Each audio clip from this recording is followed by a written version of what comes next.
মাগুরায় শিশু ধর্ষণের প্রতিবাদে উত্তাল বাংলাদেশ। দোষীদের শাস্তির দাবিতে রাত জেগে আন্দোলন করেছে বিশ্ববিদ্যালয়ের শিক্ষার্থীরা।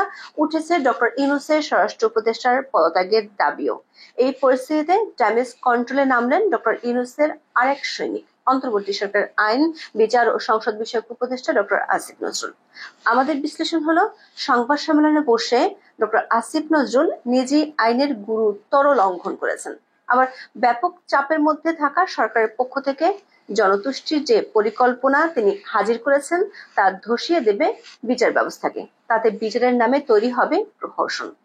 আসিফ নজরুলের নতুন অধ্যাদেশ তৈরি করবে নতুন ফ্রাঙ্কেনস্টাইন। অন্যদিকে মাহফুজ আলমের মবের বিরুদ্ধে কঠোর ঘোষণা দেওয়ার মধ্যেই রাজধানীতে ঘটেছে 4টি মবের ঘটনা। চলুন যাওয়া যাক বিশ্লেষণে। আইন শৃঙ্খলা পরিস্থিতি নিয়ে যমুনায় জরুরি বৈঠক করেন প্রধান উপদেষ্টা ডক্টর মোহাম্মদ ইউনূস।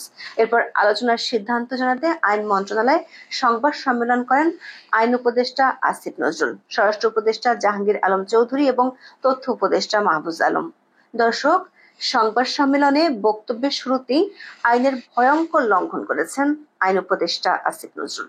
2020 সালের নারী ও শিশু নির্যাতন দমন আইনের 14 নম্বর ধারায় সংবাদ মাধ্যমে নির্যাতিতা নারী ও শিশুর পরিচয় প্রকাশের ব্যাপারে বিধিনিষেধ এবং শাস্তির বিষয়ে বলা হয়েছে। আইনের 14 নম্বর ধারার প্রথম অনুচ্ছেদে বলা আছে, ধর্ষণের শিকার কোনো নারী বা শিশুর তথ্য বা নাম ঠিকানা বা অন্য কোনো তথ্য কোনো সংবাদপত্রে বা অন্য কোনো সংবাদ মাধ্যমে এমন ভাবে প্রকাশ বা পরিবেশন করা যাবে না যাতে ওই নারী বা শিশুর পরিচয় প্রকাশ পায়। এই আইন ভাঙার শাস্তি হিসেবে অনধিক 2 বছরের কারাদণ্ডে বা অনূর্ধ্ব 1 লাখ টাকা অর্থদণ্ডে বা উভয় দণ্ডে দণ্ড দেওয়ার কথা আইনে বলা আছে। আমরা দেখেছি সংবাদ সম্মেলনে বক্তব্যের শুরুতেই মাগুরায় ধর্ষণের শিকার শিশুটির নাম সাংবাদিকদের সামনে তুলে ধরেন ডক্টর আসিফ নজরুল। অথচ এই সংবাদ সম্মেলনের মাত্র কয়েক ঘন্টা আগেও হাইকোর্ট থেকে ধর্ষণের শিকার শিশুটি এবং তার বোনের নাম ও পরিচয় সূচক সব ছবি সামাজিক যোগাযোগ মাধ্যম থেকে অপসারণের নির্দেশ দেওয়া হয়। বিটিআরসি কর্তৃপক্ষকে তাৎক্ষণিকভাবে এই নির্দেশ বাস্তবায়ন করতেও বলে আদালত। অথচ এর কয়েক ঘন্টা বাদই সংবাদ সম্মেলনে অবলীলায় শিশুটির নাম পরিচয় সাংবাদিকদের সামনে তুলে ধরেন আসিফ নজরুল। প্রশ্ন হলো, বেআইনি এবং শাস্তিযোগ্য এই কাজটি করে দেশবাসীকে কি বার্তা দিলেন খোদ আইন উপদেষ্টা? দর্শক, সংবাদ সম্মেলনে মাগুরার শিশুটিকে ধর্ষণের ঘটনায় সরকার সর্বোচ্চ গুরুত্ব দিয়ে তদন্ত ও বিচার নিশ্চিত করবে বলে আশ্বাস দেওয়া হয়। তবে সাম্প্রতিক সময়ে নারী নিপীড়নের আলোচিত অন্য ঘটনাগুলো নিয়ে উপদেষ্টাদের বক্তব্য ছিল ধরি মাছ না ছুঁই পানির মতো। ঢাকা বিশ্ববিদ্যালয়ের শিক্ষার্থীকে যৌন হয়রানির অভিযোগে গ্রেপ্তার আসামির জামিন পাওয়ার ঘটনা নিয়ে প্রশ্নের জবাবে আইন উপদেষ্টা দেখিয়ে দেন মামলা প্রত্যাহারের কারণকে। তিনি বলেন, ভিকটিম নিজে মামলাটি প্রত্যাহার করেছেন। পুলিশ ওই ছাত্রীর চিঠি সহ মামলার কাগজপত্র আদালতে পাঠায়। সম্ভবত এটাই আসামির জামিন পাওয়ার কারণ। আসিফ নজরুল এরপর আবার বলেন, জোর জবরদস্তির কারণে ভিকটিম মামলা প্রত্যাহার করছে কিনা তা নিয়ে অনেকের সন্দেহ আছে। আর ঘটনার 4 দিনের মাথায় বিষয়টি নিয়ে ঢাকা বিশ্ববিদ্যালয়ের উপাচার্যের সঙ্গে কথা বলার প্রতিশ্রুতিও আমরা শুনতে পেয়েছি আইন উপদেষ্টার কণ্ঠে। বিশ্ববিদ্যালয়ের ছাত্রীকে যৌন নিপীড়নের ঘটনার পর অভিযুক্তকে ছাড়াতে থানায় মব সৃষ্টির বিষয়ে প্রশ্ন করতে তিনি মাইক ঠেলে দেন আর এক উপদেষ্টা মাহফুজ আলমের দিকে। তবে তার জবাবও ছিল অস্পষ্ট। মাহফুজ তার স্বভাবসুলভ ভঙ্গিতে জানান, আইন অন্ধ, তাই জাত পাত ধর্ম লিঙ্গ কিছুই দেখা হবে না। মব ভায়োলেন্স করলে নিধার্মিক ধার্মিক যাই হোক না কেন অপরাধীকে আইনের আওতায় আনার সিদ্ধান্ত 9 মার্চ থেকে গ্রহণ করা হয়েছে। সামনে মব ভায়োলেন্স থেকে যে কোনো নৈরাজ্যকর পরিস্থিতি তৈরি করা হলে সরকার কঠোর ভূমিকা রাখবে। এ বক্তব্য যখন দিচ্ছিলেন তখনও রাজধানীতে মব ভায়োলেন্সের ঘটনা আমরা দেখতে পেয়েছি। উপদেষ্টা আসিফ নজরুলের বাক্য ছিল ভবিষ্যতের প্রতিশ্রুতি। তাহলে শাহবাগ থানায় মবের বিরুদ্ধে কি ব্যবস্থা নেওয়া হবে না? সাংবাদিকদের এমন প্রশ্নের জবাবে আবারও তৈরি হয় অস্পষ্টতা। উপদেষ্টা মাহফুজ আলম জানালেন, তাদের চিহ্নিত করা হচ্ছে। তাদের বিরুদ্ধে সুনির্দিষ্ট অভিযোগ পেলে, কেউ মামলা করলে অথবা সরকার নিজে যদি পারে তাহলে ব্যবস্থা নেওয়া হবে। দর্শক, এই বক্তব্যের সারমর্ম আমরা বুঝতে পারিনি। একটি থানা আক্রান্ত হওয়ার ঘটনায় কার কাছ থেকে অভিযোগ পাওয়ার অপেক্ষায় আছে সরকার? এই ঘটনায় মামলা করার দায়িত্বই বা কার? একই সঙ্গে তথ্য উপদেষ্টা এটাও জানিয়েছেন, শাহবাগ থানার মব সহ গত 7 মাসে যারাই মব ভায়োলেন্স করেছে তারা সবাই সরকারের নজরদারিতে আছে। এ বক্তব্যে পরিষ্কার, অপরাধে জড়িত সবার তথ্যই আছে সরকারের কাছে, এমনকি তারা সরকারের আওতার মধ্যেও আছে, তবে বিশেষ কোনো কারণে তাদের বিরুদ্ধে ব্যবস্থা নেওয়া হয়নি। এখন প্রচন্ড চাপের মুখে দায়ের সারা বক্তব্য দিচ্ছেন উপদেষ্টারা।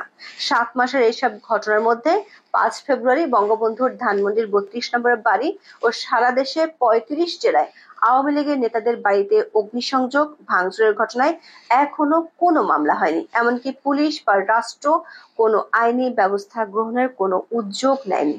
প্রশ্ন হলো, যেখানে কোনো মামলাই হয়নি সেখানে মবের বিরুদ্ধে উপদেষ্টা মাহফুজ আলম কি ব্যবস্থা নেবেন?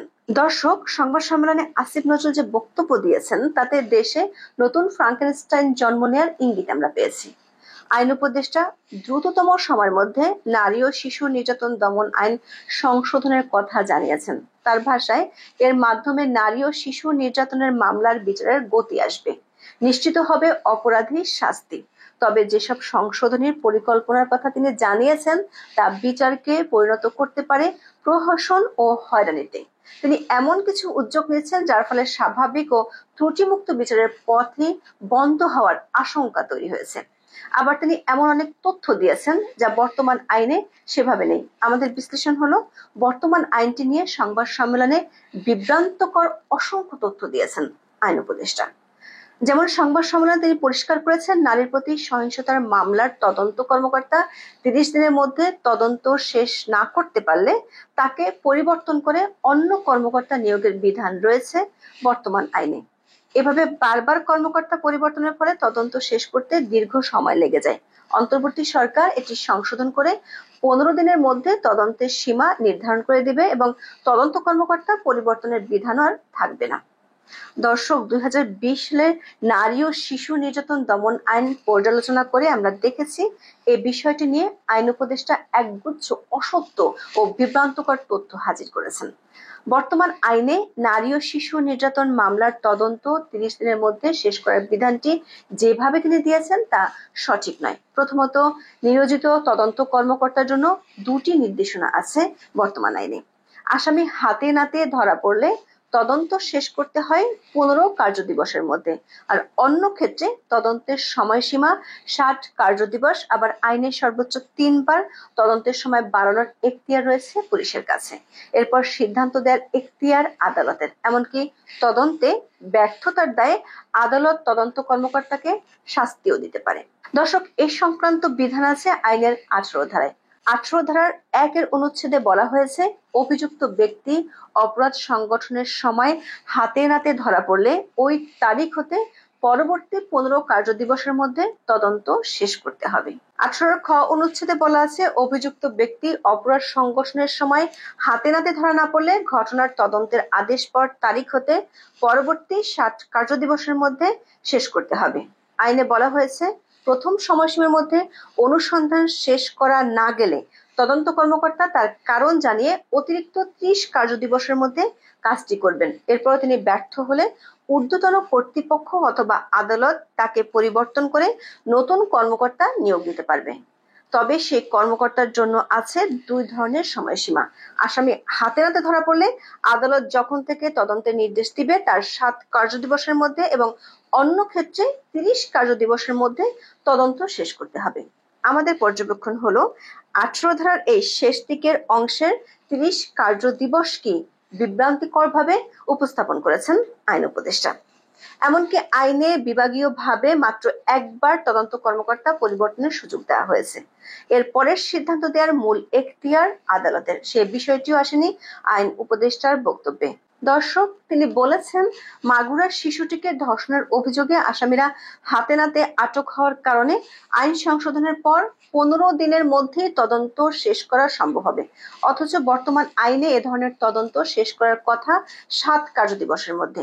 পরিষ্কার বোঝা যাচ্ছে আইন উপদেষ্টা আইনের লোক হয়ে আইনটি ঘেঁটেই দেখেননি। দর্শক, বর্তমান আইনে নারী ও শিশু নির্যাতন দমন আইনের মামলা 180 দিনের মধ্যে শেষ করার নির্দেশনা রয়েছে। তবে বাস্তবতা হলো, বিচারের ক্ষেত্রে বিচারকের এখতিয়ার সার্বভৌম। বিভিন্ন তথ্য প্রমাণের সন্তুষ্ট হওয়া সাপেক্ষে তিনি মামলার রায় ঘোষণা করেন। তাই 180 দিনের সময়সীমা মেনে রায় ঘোষণার বিষয়টি অনেক ক্ষেত্রেই ঘটে না। এরপরেও সরকার বিভিন্ন সময় আইনে এ ধরনের বিধান যুক্ত করে থাকে জনতুষ্টির জন্য। অন্তর্বর্তী সরকারের আইন উপদেষ্টা এক্ষেত্রে আরো এক ধাপ এগিয়ে 90 দিনের মধ্যে বিচারের বিধান যোগ করার কথা বলেছেন। বর্তমান আইনে 180 দিনে বিচার শেষ না হলে আসামির জামিনের কথা রয়েছে, সেটিও তিনি তুলে দেওয়ার ঘোষণা দিয়ে বলেছেন, ধর্ষণের মামলার আসামিদের কখনোই জামিন দেওয়া যাবে না। তবে বিষয়টি ফৌজদারি কার্যবিধির 496, 497 ও 498 ধারার সাথে সাংঘর্ষিক কিনা সে প্রশ্ন এরই মধ্যে অনেকেই তুলেছেন। দর্শক, আমরা চাই প্রকৃত অপরাধীর দৃষ্টান্তমূলক শাস্তি, কিন্তু সেটি বদলে আইন উপদেষ্টার বক্তব্যে নতুন ফ্রাঙ্কেনস্টাইনের জন্ম নেয়ার আশঙ্কা তৈরি হয়েছে। 2018 সালে বিবিসি বাংলার এক প্রতিবেদনে বলা হয়, বাংলাদেশে উদ্দেশ্যমূলকভাবে প্রচুর নারী নির্যাতনের ভুয়া মামলা হচ্ছে। এতে পুলিশের বরাত দিয়ে জানানো হয়, 2017 সালে দেশব্যাপী 15,000-এর কিছু বেশি নারী নির্যাতনের মামলা হয়েছিল। এর মধ্যে প্রায় 4,000 মামলার ক্ষেত্রে পুলিশ তদন্তে কোনো প্রমাণ পাওয়া যায়নি।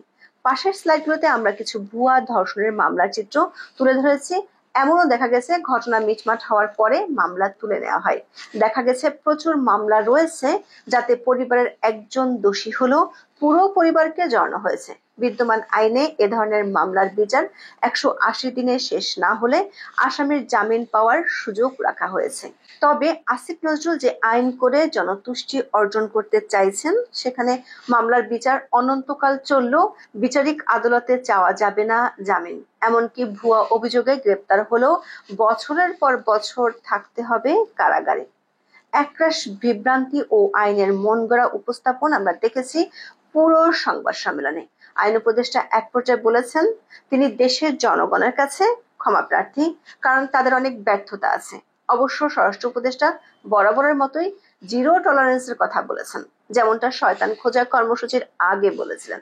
দর্শক, সজাগ হওয়ার আয়োজনে সত্য মিথ্যার বিপুল সমাহারে নতুন করে আতঙ্কিত আজ আমরা। আজ এ পর্যন্ত। সবাই ভালো থাকুন, সুস্থ থাকুন, নিরাপদে থাকুন। দেখা হবে আগামী পর্বে।